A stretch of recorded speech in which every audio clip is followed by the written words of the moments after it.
அவர்கள் சந்தோஷப்பட்டு பரிமாறிக்கொண்டார்கள் சந்தோஷத்தை, வெகுமதிகளை அனுப்பி. அப்ப தீர்க்க தரிசன ஊழியங்கிறது ரொம்ப கவனமா செய்யணும். திடீர்னு மிருகம் நம்மளை கொன்று வீதியில போட்டோம்.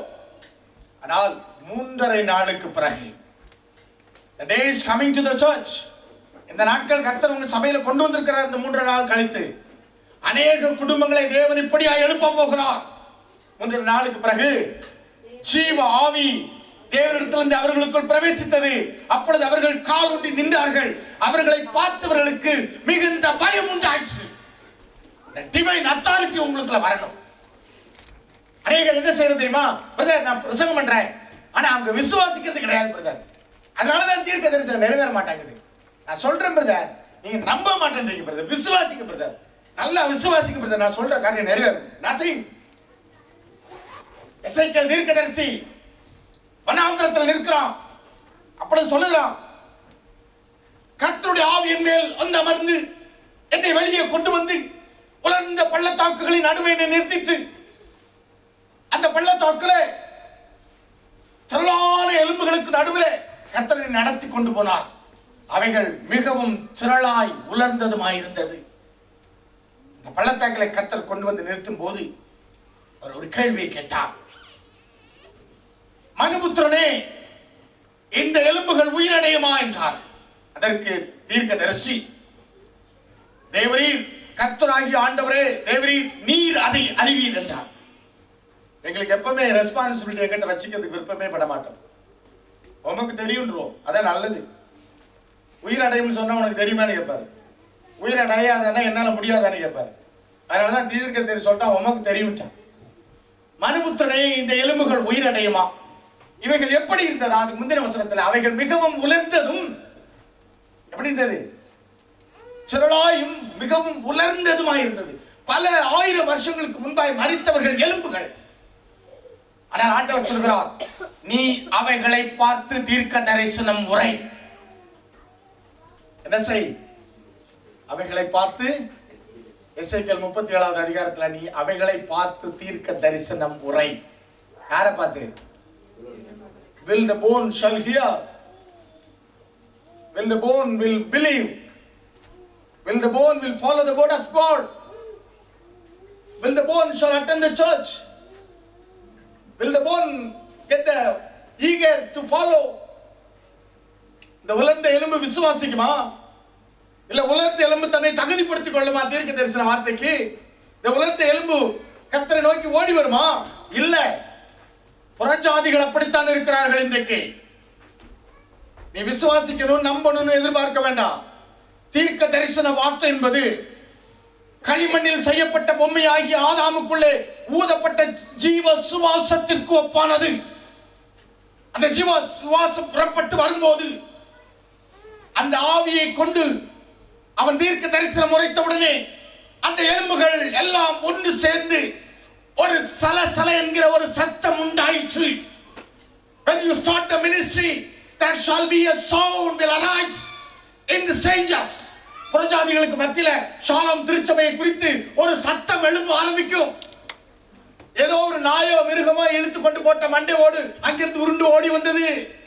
இந்த எலும்பு, இந்த கை எலும்பு, கால் எலும்பு எல்லாம் ஒண்ணு ஒண்ணா ஓடி வந்தது. எல்லாம் ஒன்று சேர்ந்தது தேவனுடைய மனுஷனுடைய வாயின் வார்த்தைகளால.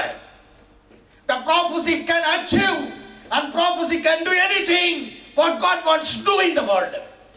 It is a powerful weapon.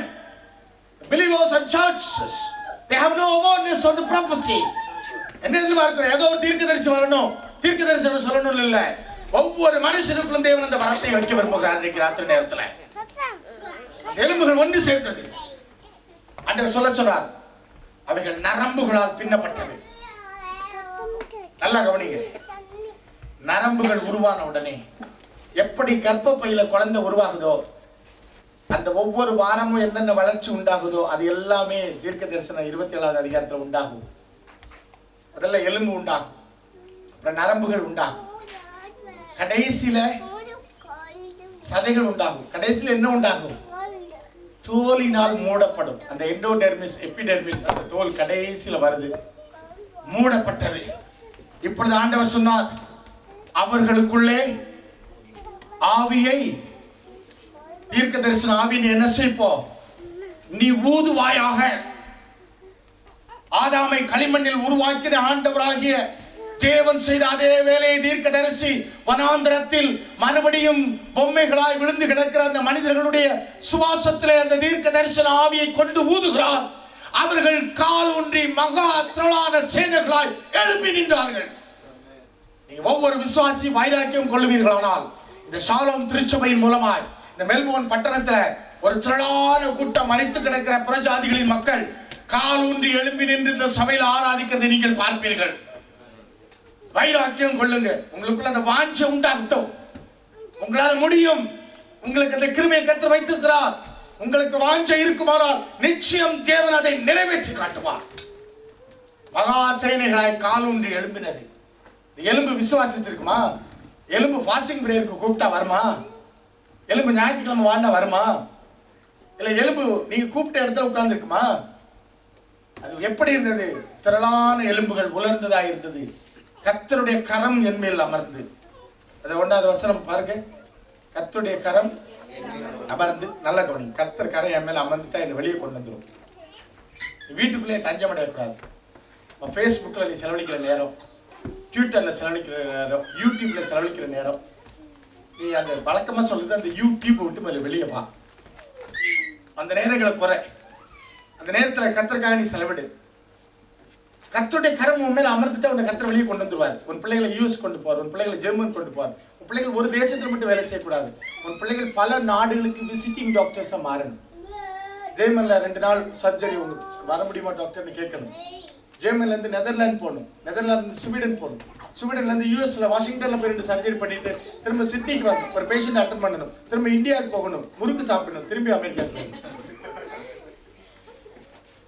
அப்படி ஒரு எதிர்காலத்தை தேவன் வைத்திருக்கிறார். இந்த தீர்க்க தரிசன ஒளித்தினை எழுப்பி செய்ய வேண்டும். உலர்ந்த எலும்புகள் உயிர் பெற்று எழ முடியும் முன்னால. ஆனா அந்த தீர்க்க தரிசன ஒளித்தை செய்யும் போது உனக்கு என்ன உண்டாகும்? நீ பிணமாய் கிடக்கிற மாதிரி சூழ்நிலைகள் உண்டாகும். ஆனால் 3.5 நாள் கழிக்கும் தேவ ஆவியானவர் உன்னை எழுப்புவார். நீ எழுப்பி நிற்பாய். எழுப்பி நிற்கும் போது என்ன உண்டாகும் தெரியுமா? தன்னுடைய பங்கை, தேவனுடைய பங்கை வஞ்சித்துக் கொண்டு வந்த 2 பேர் முன்னால் நிற்கும் போது, ஓ தேவனுடைய சுதந்திரத்தை காணிக்கையை வஞ்சிப்பதற்கு நீங்கள் ஒருமனப்பட்டீர்களோன்னு கேட்டு உடனே 2 பேர் செத்து விழுந்துட்டாங்க. சதிசேரும் பரிசேரும் தன்னிடத்துல கேட்ட கேள்வியின் உள்ளான நோக்கத்தை தேவன் அறிந்து அவர்கள் எதற்காக கேட்கிறார் உணர்ந்து பதில் சொன்னார். அவர்கள் உள்ளந்திரங்களை அவர் அறிந்தார். ரட்சிப்பு கற்ற விசுவாசம் அவன் கண்களில் இருப்பதை பவுல் உணர்ந்தான். அவன் கசப்பான பாவத்தில் பிச்சிலும் அகப்பட்டிருக்கிறான் பேதுரு உணர்ந்து உன் பணம் உன்னோடு நாசமாக போகக்கூடாதுன்னு சொன்னார். தனக்கு முன்பாக நிற்கிற மனிதனுடைய இருதயத்தை கண்ணாடியை பார்ப்பதை போல பார்த்தார்கள். அதே கிருபையை கர்த்தர் உங்களுக்கும் இந்த ராத்திரியில் கொடுக்க விரும்புகிறார். நீங்க உண்மையாய் செய்து பாருங்க. கர்த்தர் கிருபையில நான் சவால் விட்டு சொல்ல முடியும். எந்த மனிதனையும் தேவன் பிரகாசிக்க பண்ணுகிறவர். நான் ரொம்ப வறுமையில, ஆழ்ந்த கஷ்டங்கள்ல, வறுமையில போராட்டங்களை தாண்டி வந்தேன். நான் அதை சொல்லி விவரிக்க விரும்பல. எனக்கு உணவு சிறு வயதில் அவ்வளவு கடினமான ஒரு காரியம். எங்க குடும்பத்துல 7 பேர், எங்க வீட்டுல அப்பா அம்மா சேர்த்து 9 பேர். கொஞ்சம் ஆகாரம் இருக்கும். அந்த தண்ணீர்ல இருக்கிற சாப்பாடு அள்ளி அள்ளி நீத்தண்ணின்னு சொல்லுவாங்க ஊர்ல. நாங்க அந்த தேசத்திலிருந்து வந்த புதுசுல அந்த நீத்தண்ணி அதிகமா குடிச்சிட்டு கிளாஸ்க்கு போவோம். பசி வயிற்ற கிள்ளும். மத்தியானம் வந்தா திரும்ப அந்த தண்ணி கொஞ்சம் ஊற்றுவாங்க. கொஞ்சோண்டு சாதம் கிடக்கு. அந்த தண்ணியை குடிச்சிட்டு கொஞ்சம் அந்த அரிசி சோறுங்கிறது அப்போ ரொம்ப ரேர்.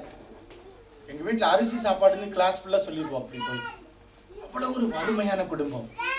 ஆனால் தேவன் இந்த கிருபையை எங்களுக்கு கொடுத்து இந்த ஊழியத்தில் அழைத்ததுனால, நல்ல கவனிங்க, எங்கள் இந்திய தேசத்திற்கு அருகில் இருக்கிற ஒரு தேசத்தினுடைய அதிபர் எங்களை ஹோட்டல் ஹில்டன்கிற இடத்துல அழைத்து ஒரு காரியத்தை குறித்து விசாரித்தார். இதுல தேவன் என்ன செய்ய விரும்புகிறார் என்று. இந்த தேவன் இதை குறித்து என்ன செய்ய விரும்புகிறார். நான் அப்ப சொன்ன வடக்கிலிருந்து சிவப்பு குதிரைகள் புறப்பட்டு வருங்கிற வசனத்தை குறித்து அவரோட பேசி ஜனவரி 2ஆம் தேதி இப்படி ஒரு காரியம் சம்பவிக்கும்னு சொல்லிட்டு வந்துட்டேன். அதே போல